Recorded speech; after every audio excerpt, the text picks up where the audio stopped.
Hello दोस्तों, स्वागत है हमारे YouTube channel Jio study by doctor Sitesh sir.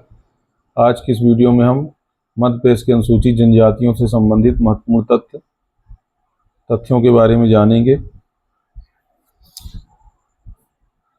Madhya Pradesh में कुल 43 अनुसूचित जनजातियां हैं वर्तमान में। इसके पूर्व 46 जनजातियां थीं, लेकिन 8 जनवरी 2003 को पारधी, मीणा और कीन, इन तीनों का नाम इस सूची से पृथक कर दिया गया। इसको एक ट्रिक से याद कर देते हैं कि पारधी ने मीणा का नाम कीर दिया, तो 3 जनवरी 2003 को तीनों का।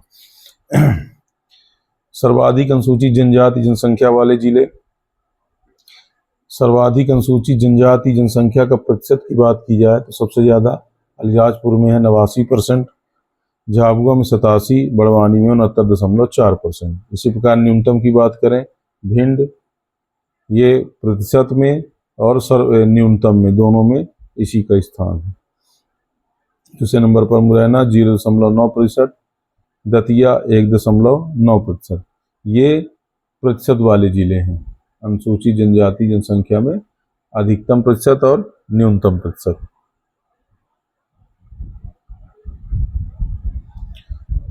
अनुसूचित जनजाति जनसंख्या में सर्वाधिक जनसंख्या वाले जिलों की बात की जाए तो धार जिला, जहाँ 12.22 लाख जनसंख्या अनुसूचित जनजातियों की है। बड़वानी जिला 9.62 लाख जनसंख्या अनुसूचित जनजाति की है। इसके अलावा झाबुआ 8.91 लाख जनसंख्या अनुसूचित जनजाति की है। इसी प्रकार न्यूनतम की बात करें तो भिंड 6131 व्यक्ति ही अनुसूचित जनजातियों के यहाँ, जो सबसे कम है मध्य प्रदेश में।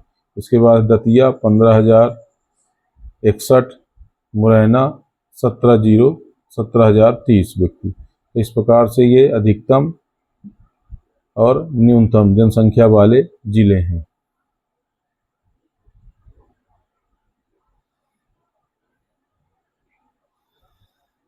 अर्थात मध्य प्रदेश के पश्चिमी जिलों में सर्वाधिक जनसंख्या है और अनुसूचित जनजाति की, और मध्य प्रदेश के पूर्वी उत्तरी क्षेत्र में न्यूनतम जनसंख्या पाई जाती है अनुसूचित जनजातियों की। सर्वाधिक अनुसूचित जनसंख्या वृद्धि दर वाले जिले। अनुसूचित जनजातियों की सर्वाधिक जनसंख्या में जो वृद्धि हुई है वो छतरपुर जिले में हुई है।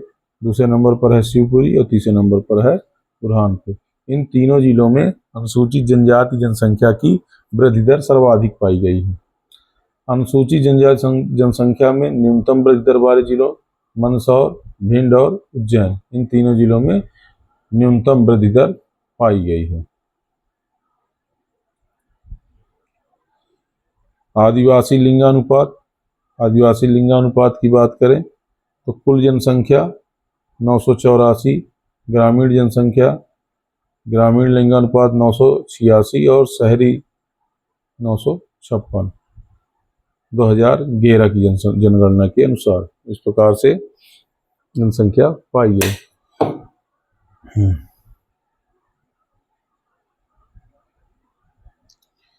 जनजातियों से संबंधित महत्वपूर्ण तथ्य। भारत शासन अधिनियम 1935 में सबसे पहले अनुसूचित जाति शब्द का प्रयोग किया गया। 1950 में 2012 अनुसूचित जनजातियां संविधान में कानूनी रूप से सूचीबद्ध की गई थी, लेकिन आज वर्तमान में इनकी जनसंख्या 705 है पूरे भारत में। भारत में कुल अनुसूचित जाति की जनसंख्या 10.43 करोड़ है, जो कुल अनुसूचित जनजाति का 8.6, और मध्य प्रदेश में 1.53। मध्य प्रदेश में 153 करोड़ 16,784 है, जो कुल जनसंख्या का 21.1% है। अर्थात 1/5 भाग जनसंख्या मध्य प्रदेश की अनुसूचित जनजाति की है। महात्मा गांधी जी ने जनजातियों को गिरिजन कहा, गोविंद सदाशिव घुरिये ने पिछड़े हिंदू कहा, और जॉर्ज गियर्सन ने पहाड़ी जनजाति इनको कहा है। मध्य प्रदेश सर्वाधिक आदिवासी जनसंख्या वाला राज्य है।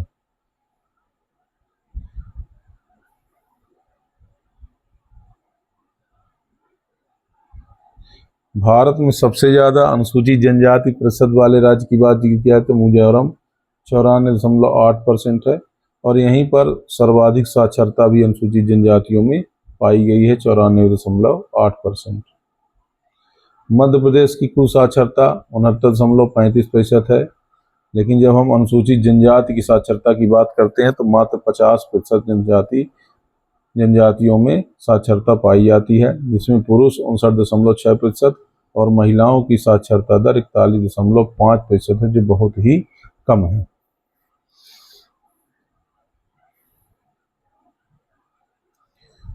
भारत का न्यूनतम साक्षरता वाला जिला अलीराजपुर है।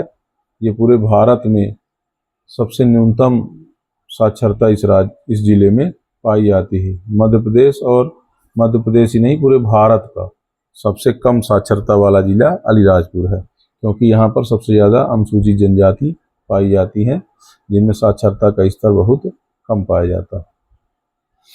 PVTGS अति विशेष पिछड़ी जनजातियां समूह। PVTGS जनजाति के लिए विशेष प्रावधान की सर्वप्रथम जो है शुरुआत UN देवर आयोग के द्वारा की गई थी। इन्होंने सिफारिश की थी।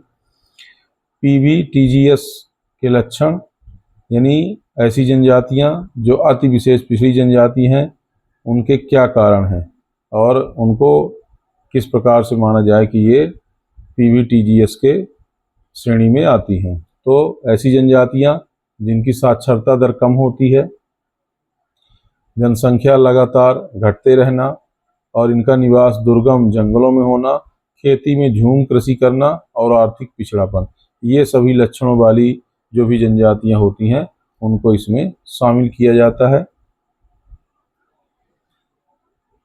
भारत की 75 जनजातियां PVTGS में शामिल हैं, जिसमें मध्य प्रदेश की बैगा, भारिया और सहरिया जनजाति हैं। PVTGS वाला राज्य सबसे पहले नंबर पर है उड़ीसा, यहाँ की सर्वाधिक जनजातियां इसमें शामिल है। दूसरे नंबर पर तेलंगाना। भारत की वो सबसे बड़ी PVTGS जनजाति सहरिया जनजाति है, जो मध्य प्रदेश और राजस्थान में पाई जाती है।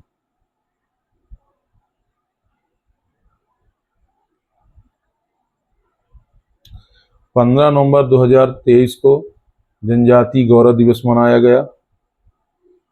जनजाति विकास 15 नवंबर 2022 को पेशा अधिनियम जनजाति गौरव दिवस के दिन राष्ट्रपति द्रौपदी मुर्मू जी द्वारा शहडोल जिले से लागू किया गया। इस प्रकार मध्य प्रदेश पेशा अधिनियम में 7वां राज्य बन गया है। 31 अगस्त को विमुक्त जनजाति दिवस मनाया जाता है। मध्य प्रदेश में PM जनमन योजना, जो प्रधानमंत्री नरेंद्र मोदी जी द्वारा शुरुआत की गई है, इसमें मध्य प्रदेश में पहली सड़क बालाघाट में बनाई गई और PM जनमन से ही पहले आवास का निर्माण शिवपुरी में किया गया है। तो यह है मध्य प्रदेश से अनुसूचित जनजातियों से संबंधित कुछ और महत्वपूर्ण तथ्य।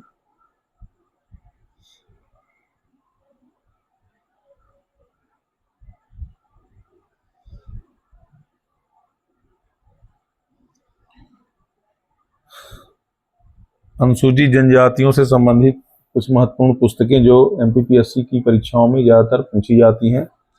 The Muria and their Ghotul, the Baiga, the Gaur और द अगरिया, ये सही पुस्तकें वेरियन एल्विन ने लिखी है।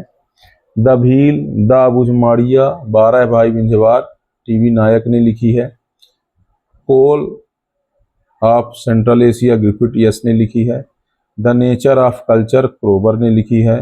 और ट्राइबल इकोनॉमिक, दयाशंकर नाग ने लिखी है। और द कमार पुस्तक श्यामाचरण दुबे ने लिखी है। द प्रधान श्याम राव जी ने लिखी है। इस प्रकार ये कुछ महत्वपूर्ण पुस्तकें हैं जो MPPSC की परीक्षाओं में पूछी जाती हैं। मध्य प्रदेश की जनजातियों के पंचायत के मुखिया एवं कुछ जनजातियों के परंपरागत कार्य। सबसे पहले जनजातियों के मुखियों की बात की जाए तो गौड़ जनजाति का जो पंचायत का मुखिया होता है उसे राजा या भोई बोलते हैं। बैगा को पटेल बोलते हैं। कोल को गोही या गोटिया बोलते हैं। मुंडा को परहा राजा बोलते हैं। उरांव को महतो बोलते हैं और खैरवार को महतो या माझी बोलते हैं।